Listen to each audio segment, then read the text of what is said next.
थोड़ी सी और यूनिट्स हमारे जो है काम की होती हैं, जैसे उसमें है फॉर्मेलिटी। फॉर्मेलिटी और मोलैरिटी में ज्यादा फर्क नहीं होता। अब प्रॉब्लम क्या होती है, जैसे मान लो NaCl है, तो NaCl में हम मोलर मास की जगह फॉर्मूला मास को यूज करते हैं। तो इसीलिए mole number of gram formula unit, जब कोई मेरे पास आयनिक कंपाउंड है जिसमें मेरे को फॉर्मूला मास की बात करनी पड़े, तो उसके लिए सोल्यूट पर लीटर ऑफ सोल्यूशन, तो एक नॉर्मल सी टर्म होगी फॉर्मेलिटी। अब क्या होता है, एक बहुत इंपॉर्टेंट टर्म है पार्ट्स पर मिलियन, ppm। इसमें क्या होता है, देखो कभी कभी क्या होता है कि जो हमारा सोल्यूट है वो बहुत ही डाइल्यूटेड होता है, तो उसके लिए हम क्या यूज करते हैं, उसके लिए हम यूज करते हैं पार्ट्स पर मिलियन। पार्ट्स पर मिलियन का मतलब क्या हो गया, पार्ट्स पर मिलियन का मतलब हो गया ये, पार्ट्स पर मिलियन की अगर मैं डेफिनेशन लिखूं तो ये हो जाएगी मास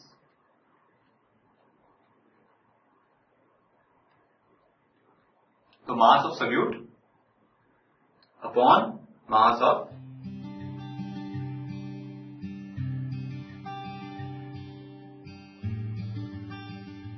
सॉल्वेंट इंटू 10⁶। 10⁶ से हमने इसलिए मल्टीप्लाई किया क्योंकि हम पार्ट्स पर मिलियन ढूंढ रहे हैं, तो mass of solute upon mass of solvent into 10⁶। So this is parts पर मिलियन की डेफिनेशन, ठीक है। सिमिलरली हम क्या यूज कर सकते हैं, हम यूज कर सकते हैं ppb एंड ppp। ppb मतलब पार्ट्स पर बिलियन, तो इसमें क्या हो जाएगा, इसकी डेफिनेशन लिख लेते हैं। इसकी डेफिनेशन क्या हो जाएगी, पार्ट्स पर मिलियन में आपको एक बात बताना भूल गया, और वो बात ये थी कि नीचे मास ऑफ सॉल्वेंट है। अब क्योंकि mass of solvent mass of solute से बहुत ज्यादा है, तो हम क्या कर सकते हैं कि मास ऑफ सॉल्वेंट को हम मास ऑफ सॉल्यूशन से रिप्लेस कर सकते हैं। मतलब अगर मैं 10⁶ में 5 जोड़ूंगा, 6 जोड़ूंगा, 80 जोड़ूंगा, 100 जोड़ूंगा, तो भी 10⁶ को कोई फर्क पड़ेगा नहीं। अगर 10⁶ को कोई फर्क नहीं पड़ेगा तो फिर मैं अपनी सहूलियत के लिए, सुविधा के लिए सॉल्वेंट की जगह सोल्यूशन कर देता हूं। ठीक है भाई, बहुत बढ़िया। तो mass of solute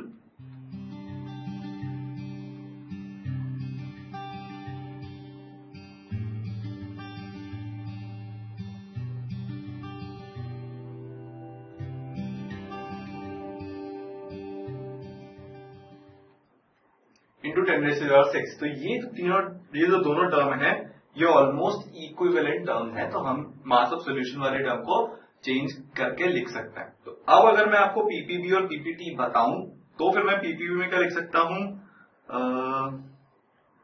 m solute upon m solution into 10⁹, क्योंकि अब मेरे को पर बिलियन निकालना है। और भी डाइल्यूट हो, जैसे सी वाटर में अगर आपको NaCl का कॉन्सेंट्रेशन निकालना है तो आप उसको पार्ट्स पर मिलियन या पार्ट्स पर बिलियन में निकालना पसंद करोगे, क्योंकि उसमें मात्रा बहुत कम होती है। और किसी सॉल्ट की निकालनी हो तो भी आपको वही करना पड़ेगा, ठीक है। तो पार्ट्स पर ट्रिलियन सेम है, ऑलमोस्ट सिमिलर है, बस 10⁻⁹ की जगह 10⁻12 से मल्टीप्लाई होगा। तो m सोल्यूट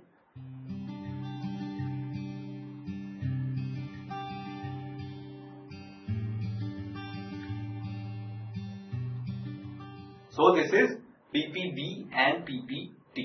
चलो आगे, नेक्स्ट हमारा है ये क्वेश्चन हमसे बोल रहा है कि बे ऑफ बंगाल में, ठीक है भाई, 7 ppm ऑफ लिथियम आयन है। हाँ ठीक है, तो क्या करना है, हमको मोलैलिटी निकालनी है of lithium plus in this water.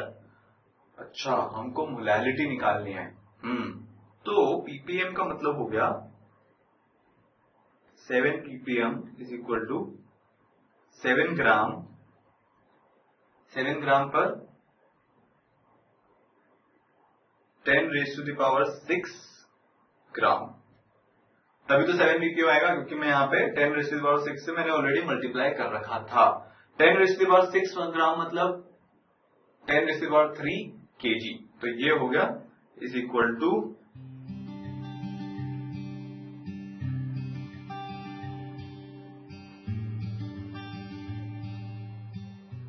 ठीक है। मैंने केजी में क्यों कन्वर्ट किया, क्योंकि मेरे को यहाँ पे मोलैलिटी निकालनी है, तो मोलैलिटी तो पर केजी होती है।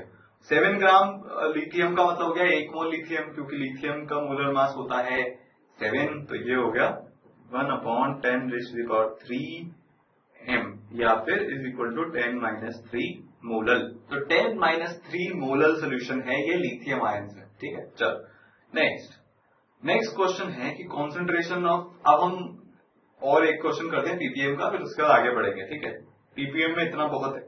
Concentration of CaHCO3 whole twice, इसको बोलते हैं bicarbonate, in a sample of hard water is 405 ppm। तो 405 ppm का हमारे पास एक सोल्यूशन है। वाटर सैंपल की डेंसिटी 1 ग्राम पर ml। मेरे को वाटर अच्छा इसलिए लगता है क्योंकि चाहे ग्राम दिया हो चाहे वॉल्यूम दिया हो इंटरचेंजेबल हो जाते हैं वो, क्योंकि डेंसिटी 1 ग्राम पर ml हम लेते हैं। तो calculate the molarity of the solution, हमको मोलैरिटी कैलकुलेट करना है।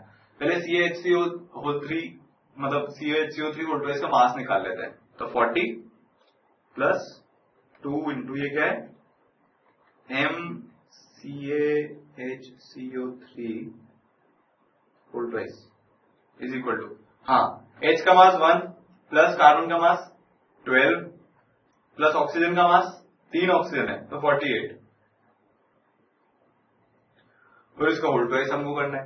तो ये कितना हो जाएगा 40 प्लस 48 प्लस 12 61, तो ये हो जाएगा 122। तो 40 प्लस 122 इज इक्वल टू 162।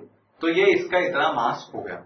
अब ये 405 ppm बोल रहा है, मतलब 10⁻³ kg में 405 ग्राम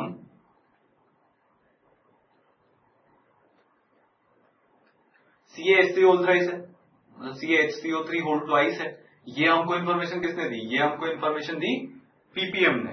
ठीक है, तो पीपीएम की इन्फॉर्मेशन से हमने डिड्यूस कर लिया। 10⁻³ kg बोलूं या 10⁻³ लीटर बोलूं एक ही बात है, क्योंकि यहाँ पे डेंसिटी 1 ग्राम पर ml है।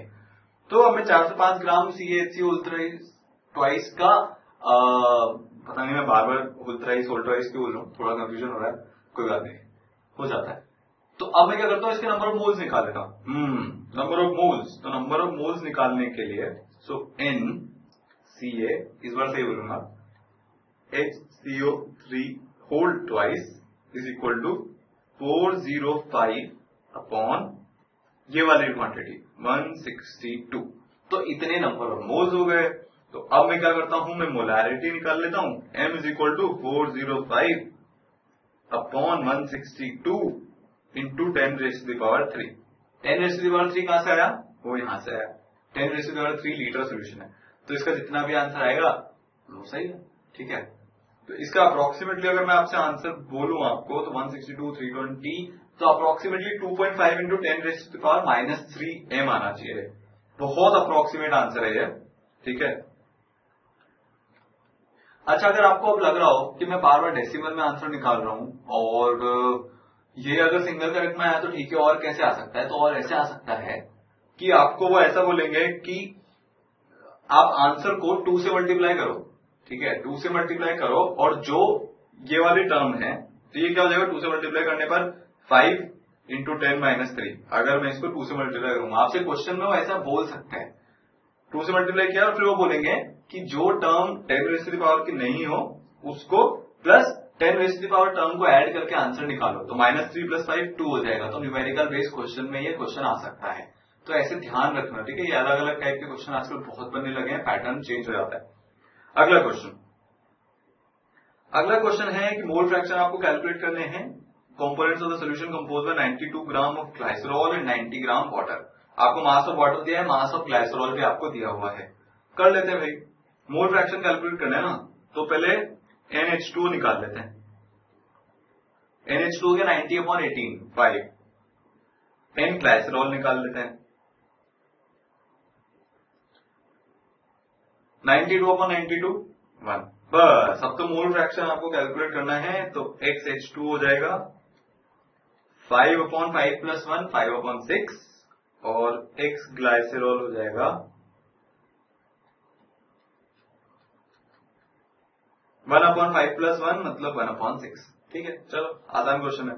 आगे तो CaCO3 का मैंने 10 ग्राम ऐड किया है 100 ml ऑफ सोल्यूशन बनाने के लिए। 10 ग्राम CaCO3, तो CaCO3 का मास अब मेरे को याद हो जाना चाहिए। CaCO3 का बहुत बार कैलकुलेट कर चुका हूं, ये बहुत कॉमन कंपाउंड है। इसका मास 100 होता है। 40 12 और 48 और 12 60 और 60 और 40 100। तो 10 ग्राम मतलब 0.1 मोल 0.1 मोल CaCO3 मैंने लिया है। ठीक है भाई, 0.1 मोल CaCO3 लिया है, उसको मैंने 100 ml सोल्यूशन में डाला है। 100 ml सोल्यूशन में डाला है, मेरे को मोलैरिटी कैलकुलेट करनी है, तो 0.1 मोल अपॉन 0.1 लीटर, m इतना हो गया, तो ये 1 m सोल्यूशन हो गया CaCO3 का। ठीक है, आगे वे बड़े सिंपल से सवाल है ताकि आपको प्रैक्टिस हो जाए। Sample of NaCl contains NaNO3 as an impurity. अभी इम्प्योरिटी वाला सवाल आ गया, थोड़ा सा ये टेक्निकल सवाल है तो इसको अपन कर लेंगे। वैसे कोई ज्यादा मुश्किल नहीं है, कैलकुलेशन थोड़ी टफ है। 250 ml सोल्यूशन में डाला है 1.25 ग्राम को उसमें डिसॉल्व करके, इसमें इम्प्योरिटी है तो याद रखना इम्प्योरिटी को अकाउंट में लेना पड़ेगा। अब 25 ml ऑफ दिस सोल्यूशन, इस सोल्यूशन का 25 ml रिक्वायर करता है 17.75 ml ऑफ m/10 AgNO3। ठीक है, तो कैलकुलेट करो composition of the solution in gram पर लीटर, मतलब वेट पर वॉल्यूम हमको कैलकुलेट करना है, तो निकाल लेते हैं। शुरू कैसे करेंगे? हाँ, शुरू करने का तरीका मिल गया है मुझे। हम क्या करते हैं कि इन 1.25 ग्राम्स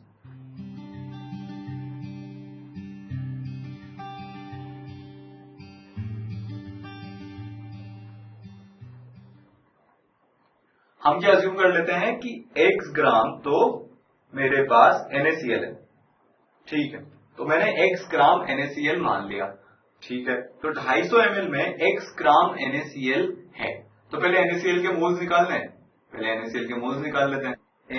NaCl हो गया, तो ये इसके मोल्स आ गए कितने में? इसके मोल्स ये आए 250 ml में। अब अगर मैंने अपने सैंपल साइज छोटी कर ली, मैंने उसको 25 ml का बना लिया है। लेबोरेटरी में जब भी आप एक्सपेरिमेंट करते हो तो एक बहुत बड़ी फ्लास्क में से आप थोड़ा सा सोल्यूशन लेते हो, फिर उस पर टेस्ट करते हो। ऐसा नहीं कि पूरे फ्लास्क में टेस्ट करने लग गया, लिमिटेड अमाउंट ऑफ सोल्यूशन होता है हमारे पास, तो जनरली हम छोटे सैंपल बना के टेस्ट करते हैं। तो ये रियल लाइफ सिचुएशन के हिसाब से क्वेश्चन है। तो अब मेरे को NaCl 25 ml में कितना हो गया, तो NaCl is equal to x upon 585 हो गया इन 25 ml। कैसे भाई, मैंने डायरेक्टली कैसे लिख दिया? अरे यार 10 से डिवाइड किया है, 250 ml में इतना था, तो 25 ml में इससे इसका 10 टाइम्स कम होगा, तो x अपॉन 585 हो गया। तो ये हमारे 25 ml के आ गए। तो इसके साथ रिएक्ट कराने के लिए मेरे को m/10 AgNO3 की जरूरत पड़ी है। तो AgNO3 के साथ क्या रिएक्शन होता है भाई NaCl का? ये रिएक्शन होता है।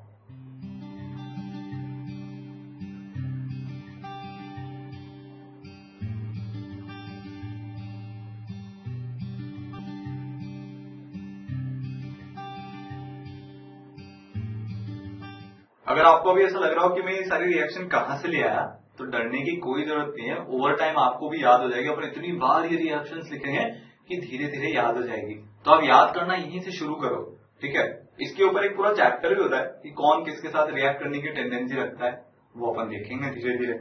चलो, तो ये हो गया। इसका मतलब मेरे को ये समझ में आया कि अगर 1 मोल AgNO3 है तो उसको 1 मोल NaCl की जरूरत है, AgCl 1 मोल और NaNO3 1 मोल बनाने के लिए। तो जितने मोल AgNO3 के लगे उतने ही मोल NaCl के भी लगेंगे। तो AgNO3 के मोल्स निकाल लेते हैं अपन। तो AgNO3 के मोल्स में कहां से निकालूंगा? इस डेटा से कि भाई AgNO3 मेरे को 17.75 ml लगा ऑफ m/10। बस ये तो बहुत इजी है। फिर तो अब क्या हो गया कि 17.75 इंटू 1/10 इंटू 10-3 मोल्स ऑफ, तो मेरे को इतने मोल्स AgNO3 के लगे। अब ये किसके बराबर है? ये x अपॉन 585 के बराबर है। कैलकुलेट कर लो, अपना x आ जाएगा। क्या निकालना था अपने को? ग्राम पर लीटर में निकालना था। तो पहले x निकालते हैं, उससे अपने पास x तो आया। चलो, तो ये तो मेरे पास बेसिकली 1.775 इंटू 10-3 मोल्स थे। 17.75 बाय 10 था, तो मैं 1.775 लिख दिया उसको। ये इज इक्वल टू हो जाएगा x अपॉन 585 के। ठीक है, x अपॉन 585 NaCl के मोल्स थे। तो बस सॉल्व हो गया हमारा क्वेश्चन। हमारे क्वेश्चन में क्या है? 585 को मैं मल्टीप्लाई करूंगा तो इससे जो मेरा x है वो आ जाएगा मेरा 1.0384 ग्राम।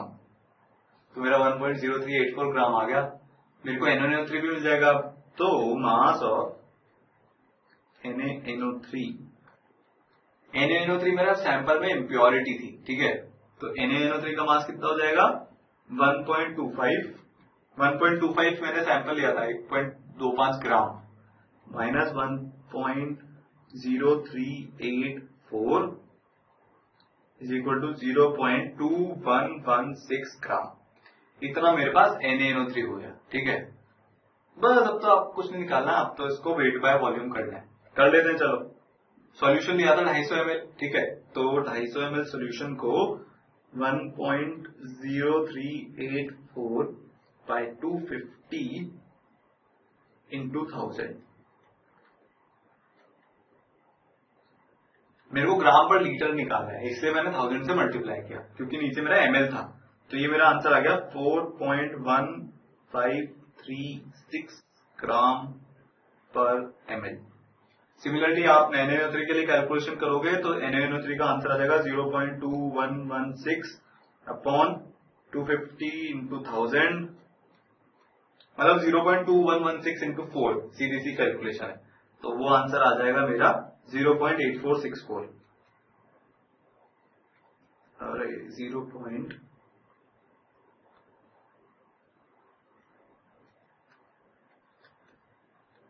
यहां पे सॉरी ये लीटर है, मैंने यूनिट गलत लिख दिया, ग्राम पर लीटर, ठीक है। तो ग्राम पर लीटर, मैंने ग्राम पर लीटर निकाला तभी तो 1000 से मल्टीप्लाई किया था, ठीक है। तो बस ये मेरे पास किसका आ गया, ये मेरे पास आ गया NaCl का, और ये मेरे पास आ गया NaNO3 का। NaNO3 NaCl के सोल्यूशन में, मतलब NaNO3 और NaCl का सैंपल था, उसमें NaNO3 एज एन इम्प्योरिटी पड़ा हुआ था, ठीक है।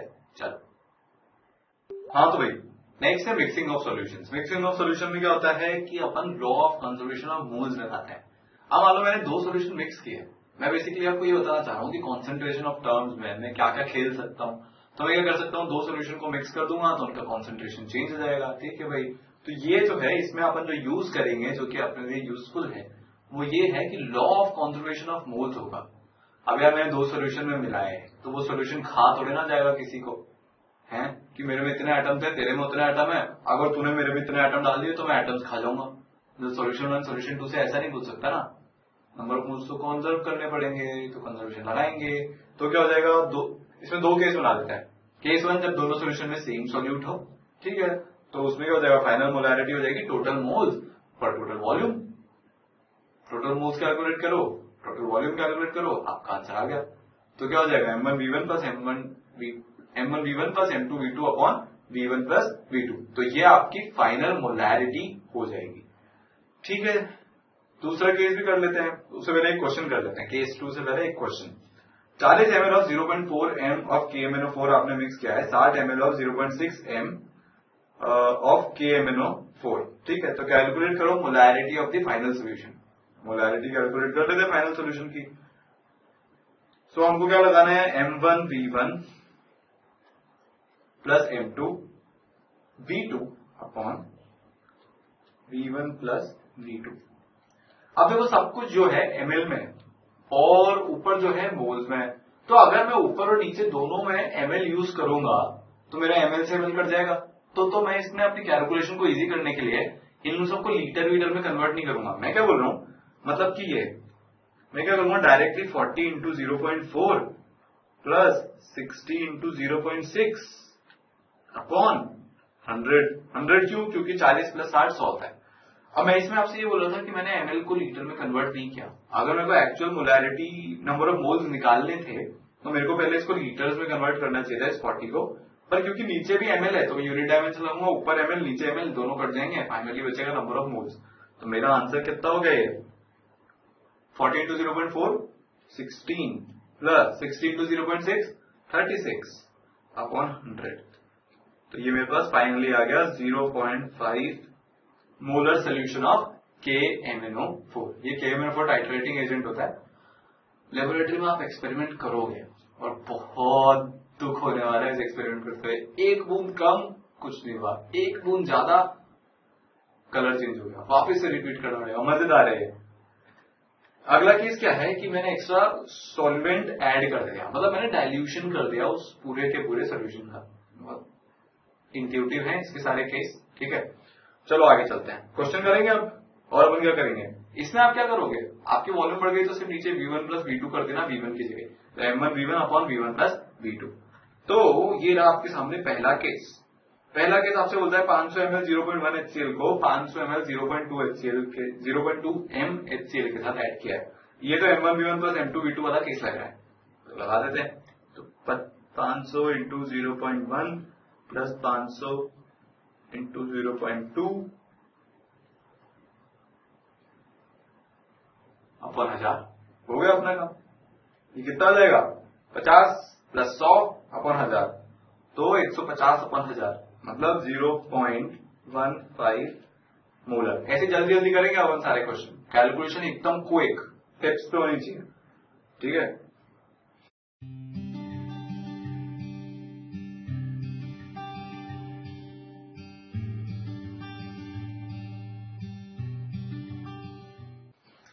अगला, अब इसमें 300 ml H2O और ऐड किया है, तो मेरे पास दो तरीके हैं, या तो पहले मैं इन दोनों को सॉल्व करूं फिर बाद में इसको सॉल्व कर लूं, पर मेरा तो कंसेप्ट लगाना है, मेरे को फॉर्मूले नहीं लगाने, पता नहीं केस तो कितने होते हैं, वो तो मैंने आपको दिखाने के लिए बता दिया।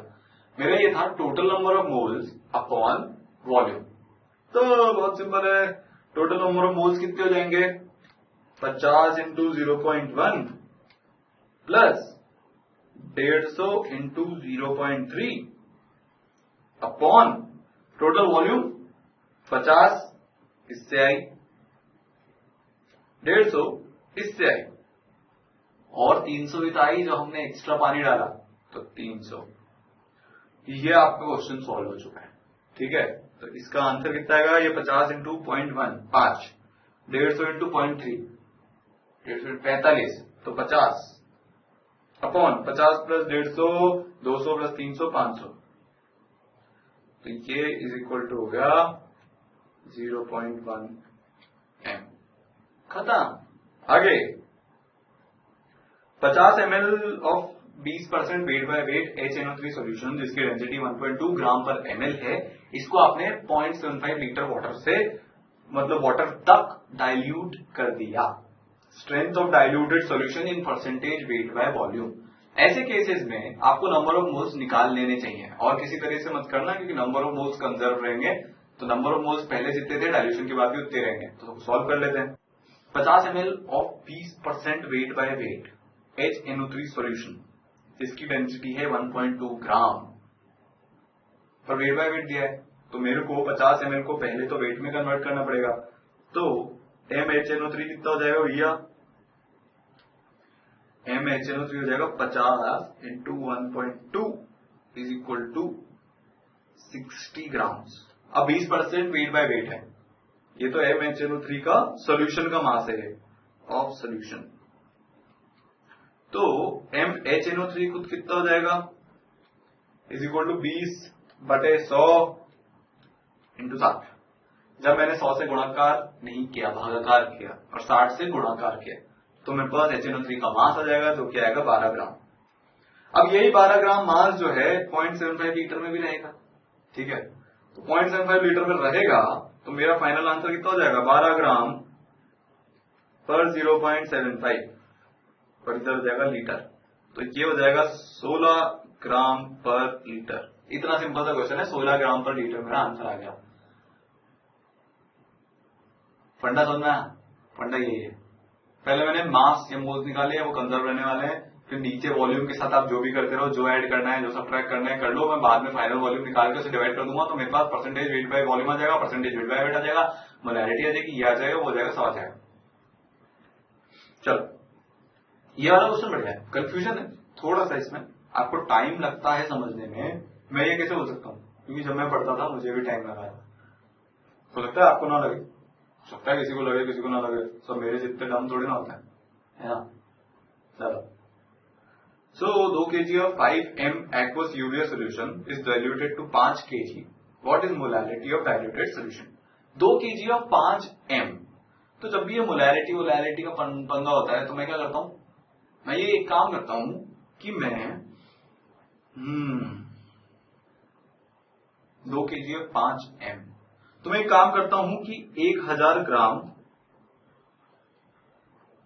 ग्राम अगर वाटर था, उसमें कितने मोल्स थे भैया?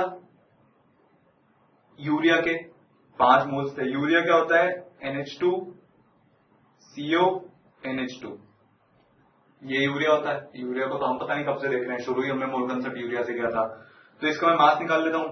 तो ये 14 16, CO मतलब 28 और ये फिर से 16, तो 16 और 16 32, 32 और 28 60। तो 1000 ग्राम में 300 ग्राम यूरिया है। तो बेसिकली मेरे को क्या पता चल गया? मेरे को ये पता चल गया कि 1300 ग्राम में 1300 ग्राम एक्वस यूरिया सॉल्यूशन में, एक्वस यूरिया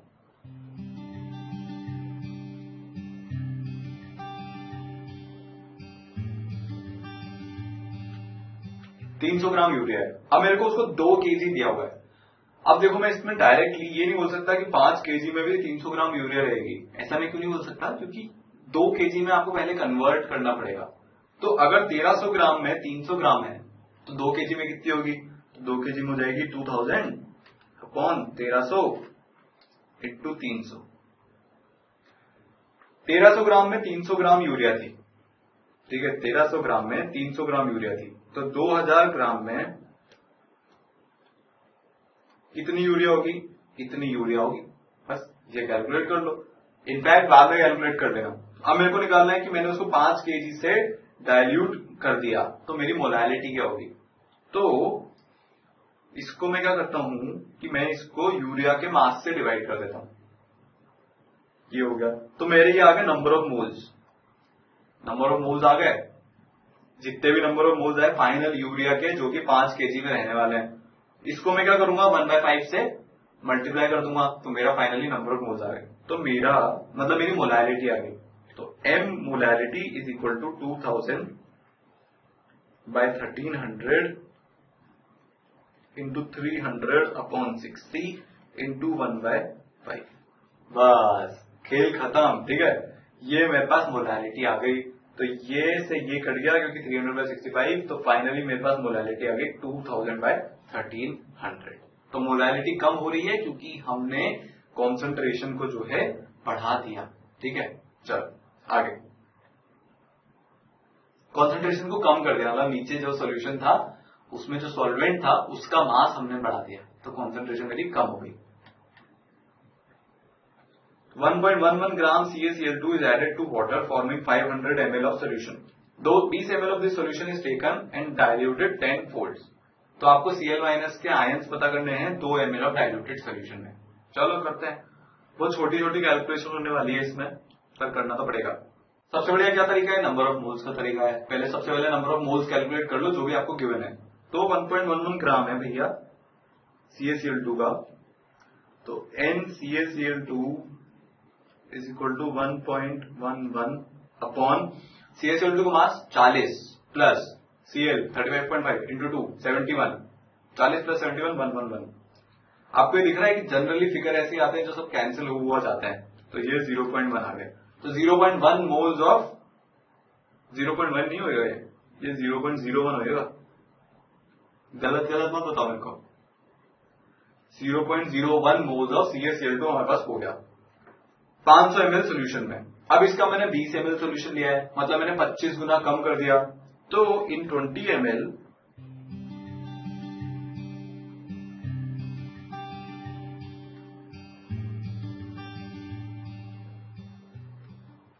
NCaCl2 कितना हो जाएगा? NCaCl2 मेरा हो जाएगा 0.01/25। मैंने सॉल्यूशन को 25 गुना कम किया, 25 गुना सॉल्यूशन को कम किया, तो उसमें 25 गुना नंबर ऑफ मोल्स भी कम आएंगे। तो ये मेरे फाइनल नंबर ऑफ मोल्स हो गए किसमें? 20 ml के सॉल्यूशन में। ये मेरे 20 ml सॉल्यूशन में नंबर ऑफ मोल्स थे, ठीक है। तो मेरे को अब मैंने क्या बोला है कि मैंने इसको 10 गुना डाइल्यूट कर दिया है, तो मेरे नंबर ऑफ मोल्स हो जाएंगे 200 ml में। नंबर ऑफ मोल्स तो इतने रहेंगे ना, 0.01/25, इतने नंबर ऑफ मोल्स हैं। अब मैंने 200 ml का 2 ml सोल्यूशन लिया है, तो इसको कर लेते सब, हो जाएगा ये तो। चलो, so in 200 ml NCaCl2 is equal to 0.01/25।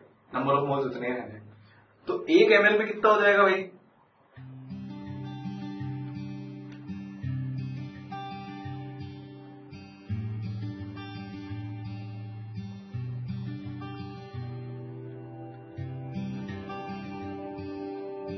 ये 1 ml में हो गया। हमें फाइनली कितने में निकालना है? 2 ml सोल्यूशन में नंबर ऑफ मोल्स निकालना है। तो ये जो भी क्वांटिटी है इसको आप 2 से मल्टीप्लाई कर दो, तो इन 2 ml NaCl2 हो जाएगा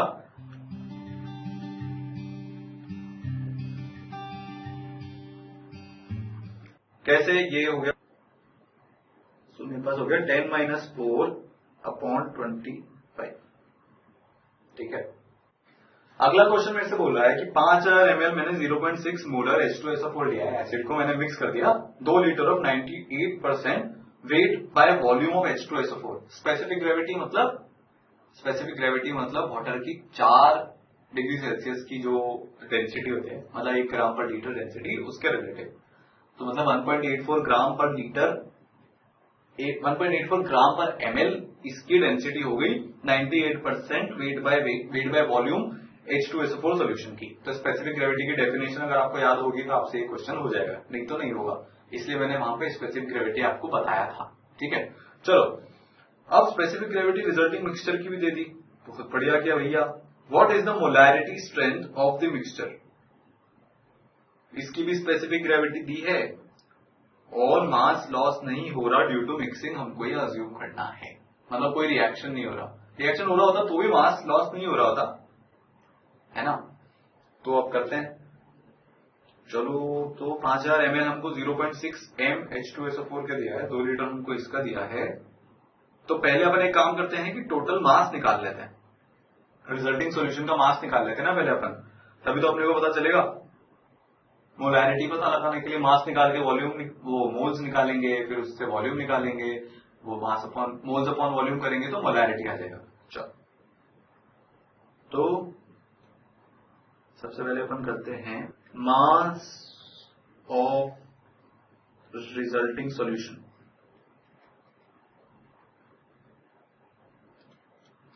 ये कितना हो जाएगा? ये हो जाएगा 5000 ml, तो हमारे पास 0.6 m वाला है जिसकी स्पेसिफिक ग्रेविटी है 1.02, तो 5000 इंटू 1.02 प्लस मेरे को दिया है 98% weight by volume of H2SO4, इसकी 1.84 दी है मेरे को। ठीक है, चलो ये भी कर लेते हैं। 2 लीटर दिया है तो 2000 इंटू 1.84, तो इसकी जो टोटल आ जाएगी आप कैलकुलेट करोगे तो ये आ जाएगा 8780 ग्राम। अच्छा, मैंने मास क्यों निकाला टोटल सोल्यूशन का? मैंने मास टोटल सोल्यूशन का इसलिए निकाला क्योंकि मेरे को मिक्सचर की ये स्पेसिफिक ग्रेविटी दी है। तो मेरे को मिक्सचर की अगर स्पेसिफिक ग्रेविटी दी है तो मेरे को फाइनली क्या करना है, मेरे को फाइनली मोल्स ऑफ H2SO4 निकालना है, ताकि मैं उसको वॉल्यूम ऑफ द सॉल्यूशन से डिवाइड कर सकूं। वॉल्यूम ऑफ द सॉल्यूशन अगर मेरे को लाना है तो मेरे को स्पेसिफिक ग्रेविटी के साथ डील करना है, तो मास अपॉन स्पेसिफिक ग्रेविटी करूंगा तभी तो वॉल्यूम आएगी। तो मैंने मास निकाल लिया, मैं उसको स्पेसिफिक वॉल्यूम से डिवाइड कर देता हूं। So volume of solution is equal to 8780 upon 1.4 is equal to 6271.43 ml। इतनी मेरे पास वॉल्यूम आ गई। अब मेरे को नंबर ऑफ मोल्स निकालना है। नंबर ऑफ मोल्स में कैसे निकालूंगा? सबसे पहले सॉल्यूशन के लिए 5000 ml इंटू 0.6 m, तो सॉल्यूशन 1 के लिए ये सॉल्यूशन 1 मान लेते हैं हम। So this is solution 1। इसके लिए नंबर ऑफ मोल्स हो गए NH2SO4 is equal to 3, 5 litre into 0.6 तो 3 मोल्स। इसके लिए 98% वेट अपॉन वॉल्यूम, तो 2000 ml में, तो सॉल्यूशन 2 के लिए हो जाएगा 980 into 2 upon 98 is equal to 20 moles. 20 mole कैसा है? 98% दिया था 2 लीटर के लिए, ठीक है। तो मतलब 2 लीटर में जो मास हो गया H2SO4 का हो गया 980 इंटू 2, इतने ग्राम हो गया। उसको मैंने 98 से क्यों डिवाइड किया, क्योंकि H2SO4 का मोलर मास होता है 98, तो 20 मोल आ गए। तो टोटल मोल्स हो गए 23 और टोटल वॉल्यूम कितनी हो गई हमारी 6271.43 इंटू 1000। ये फाइनल मोलैरिटी हो गई इस वाले उसकी।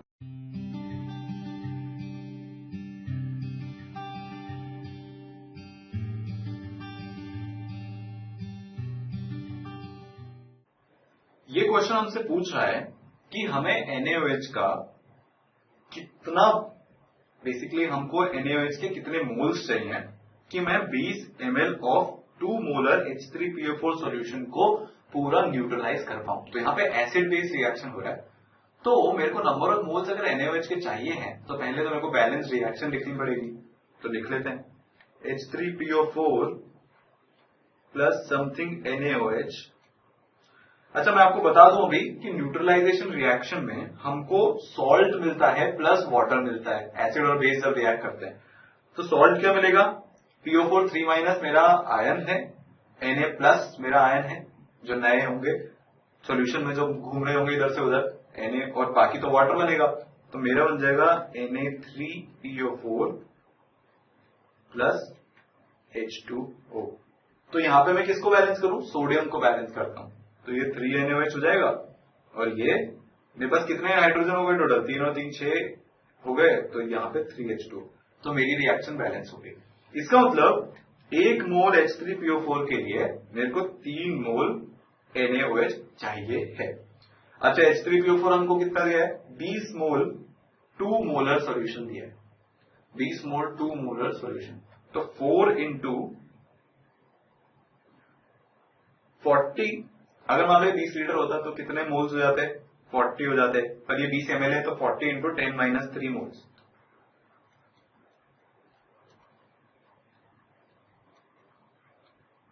तो NaOH के कितने मोल्स चाहिए, इसके 3 गुना चाहिए।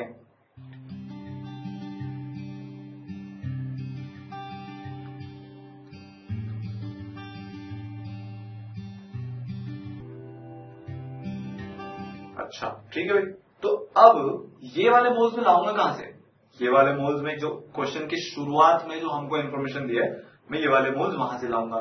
तो चलो लेके आ जाते हैं। और हमको 300 ml का ऐसा सॉल्यूशन चाहिए जिससे कि मेरे को ये मिले। तो बेसिकली मेरे को 120 इंटू 10-3 मोल्स इन 300 ml चाहिए। तो मैं इससे पहले क्या करता हूँ, मोलैरिटी निकाल लेता हूँ, फिर मैं उसको मिक्सिंग से इक्वेट कर दूंगा। तो मेरे M फाइनल, मोलैरिटी फाइनल हो गया 120/300 इंटू 10-3/10-3, क्योंकि 300 ml है तो उसको भी मेरे को लीटर में कन्वर्ट करना पड़ेगा। तो मेरा फाइनल आंसर आ गया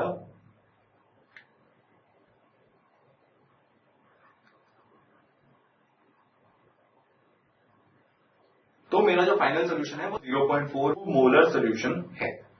ठीक है, तो ये मेरा फाइनल सोल्यूशन की मोलैरिटी निकल गई। फाइनल सोल्यूशन मेरे को कहां मिल रहा है, इसको अपन यहां सॉल्व कर लेते हैं। फाइनल सोल्यूशन मेरे को मिल रहा है, so M final is equal to M1V1 plus M2V2 upon V1 plus V2।